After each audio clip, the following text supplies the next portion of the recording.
Olá, tudo bem? Como você está? Eu espero sinceramente que esteja tudo bem. Seja bem-vindo, seja bem-vinda a este templo sonoro onde celebramos a arte de ser alma. E antes de tudo, eu quero dizer uma coisa. Tudo que eu trago aqui nasce da minha vivência. E muitas vezes eu uso exemplos meus, fragmentos de histórias minhas, porque é a partir da experiência que a consciência se faz carne dentro da gente. E eu falo do que eu vi acontecer em mim, do que eu senti se movimentar dentro de mim, do que eu testemunhei na minha própria estrutura interna. E eu me uso como exemplo porque histórias conectam. E porque eu só falo daquilo que já foi verdade dentro de mim. Nada que é teoria solta é empirismo da alma. É a arte de ser alma. Então é desse lugar que eu sempre trago o que eu trago aqui. Dito isso, eu te peço para pegar o seu café agora, o seu chá, o seu suco, se acomodar na sua poltrona. Eu não sei o que você está fazendo, aí temos aquele clássico da louça, de repente a gente vai lavar uma louça junto, enfim. E vem comigo nessa caminhada, vamos bater um papo aqui. O que me veio hoje foi sobre essa coisa de receber do universo, né? A gente ouve muita gente falando sobre manifestação, a criação da realidade, espiritualidade, cada um com a sua abordagem, com a sua técnica, o seu jeito, essa diversidade que é incrível, né? Mas o ponto, para mim, que realmente importa no fim das contas, é sempre o mesmo: o nosso mundo interno. Porque não adianta pensar uma coisa e sentir outra, e nisso, independentemente da abordagem, todos concordam, há esse ponto em comum. A realidade responde muito mais ao que você sente do que ao que você repete. Então eu vou pegar um exemplo bobo, só para deixar claro. Por exemplo, eu quero um bombom. Você diz assim: eu quero um bombom. Você pode repetir 1000 vezes: eu quero um bombom, eu quero um bombom. Mas se o seu sentir for algo como: não sei se isso vai chegar, eu não mereço, ou é difícil, o que você está emanando é resistência e não desejo, entende? E aí entra a parte que quase ninguém gosta de olhar. Os pensamentos que aparecem ali na primeira camada. Aqueles que surgem logo depois que você admite que quer algo.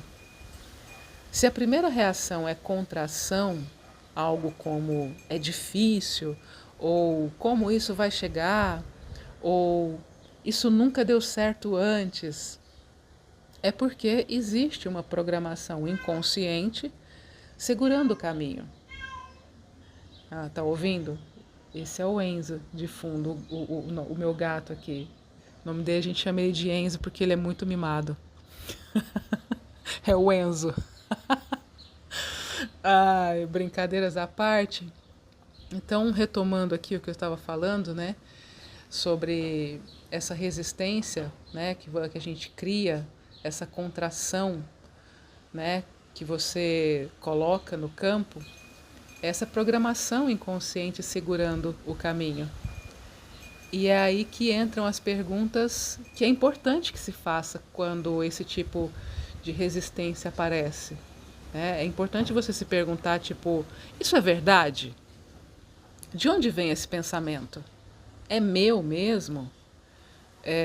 Ou isso é o passado projetado no futuro?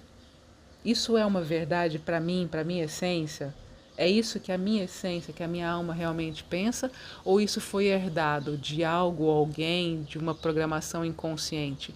Quem se beneficia quando eu acredito nisso, quando eu penso dessa forma, quando eu sinto dessa forma? Entende? É importante fazer esses questionamentos, Porque a gente tem o hábito de decidir o futuro baseado no que o passado conseguiu fazer. Algo como, até hoje não funcionou, por que funcionaria agora? Entende? Só que isso é só uma projeção, isso não é verdade. E tem outro ponto que me veio com alguma clareza, que é a fixação no como. Como as coisas vão acontecer. E me parece que o como é, na verdade, uma forma de proteção do ego. Porque se eu puder prever como algo vai acontecer, eu posso manter a identidade que eu construí sobre mim. Eu não preciso desmontar nada, entende? Só que muitas vezes, aquilo que você quer já está na sua frente, só que não do jeito idealizado pela identidade que você criou. E como não veio de forma, entre muitas aspas, perfeita, o ego ignora. Porque para receber o que é verdadeiro, muitas vezes você tem que desmontar a identidade que idealizou o desejo. E acredite, o ego ferido é muito resistente. Ele prefere a dor conhecida do que a alegria desconhecida, porque ele já sabe do que a dor é feita. Qualquer coisa diferente, desconhecida, pode doer mais. Então ele se agarra ao que é familiar. E o processo aqui não é combater o ego, é ouvir, é admitir que dói. E só de admitir, a dor já perde metade da carga energética, já começa a esvaziar. Então, quando você decide acolher o que dói, começa a construir confiança interna. Você se percebe alguém confiável para si mesmo, alguém que pode receber suas verdades, as suas vulnerabilidades, sem punir.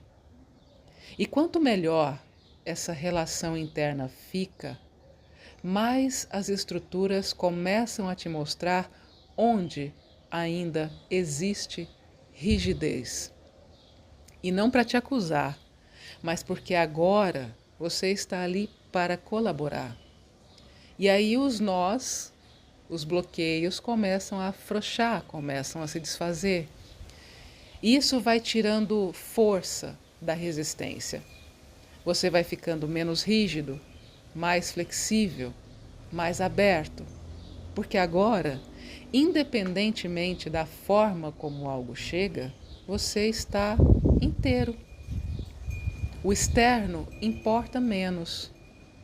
Nada toca mais nas feridas da mesma maneira, porque você já está vendo tudo com clareza, sem a carga emocional acumulada. É desconfortável? É, não vamos ser hipócritas. É desconfortável, sim. Mas é um processo de verdade. É você entendendo o que te prende, por que te prende e a quem isso serviu até agora. É você reconhecendo o quanto da sua identidade foi construída para sobreviver e não para viver. E para que o ego realmente sirva a alma, primeiro ele precisa se sentir seguro. E a segurança que ele busca não é a previsibilidade. É uma segurança que vem do acolhimento. Ele precisa saber que, quando doer, você vai estar ali para ele, para recebê-lo, para acolhê-lo, para ouvi-lo. Entende? Porque desafios sempre virão e eles são dolorosos, eles tendem a ser dolorosos. Então é essa segurança que o ego busca, não a previsibilidade, como eu disse, mas saber que pode contar com esse colo quando ele precisar. Então, quando isso acontece, ele começa a entregar, a se entregar à alma, a colaborar com aquilo que é verdadeiro. E aí sim, você começa a fazer o movimento interno que abre o caminho externo.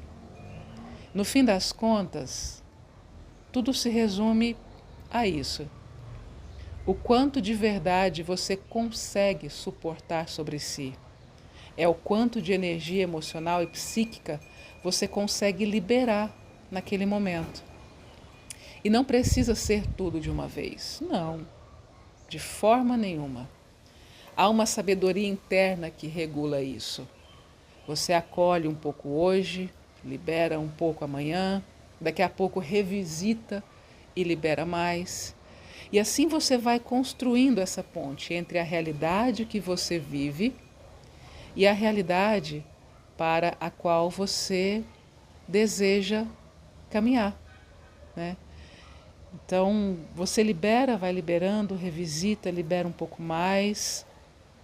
E é sobre isso, sobre caminhar com verdade, passo a passo, no ritmo que a alma aguenta. E é isso. E se você chegou comigo até aqui, eu quero te agradecer, porque se isso te tocou de alguma forma, é porque a sua alma também se reconhece nesse processo. E eu te agradeço por caminhar comigo. A gente se fala na próxima. Planeta Terra, século XXI.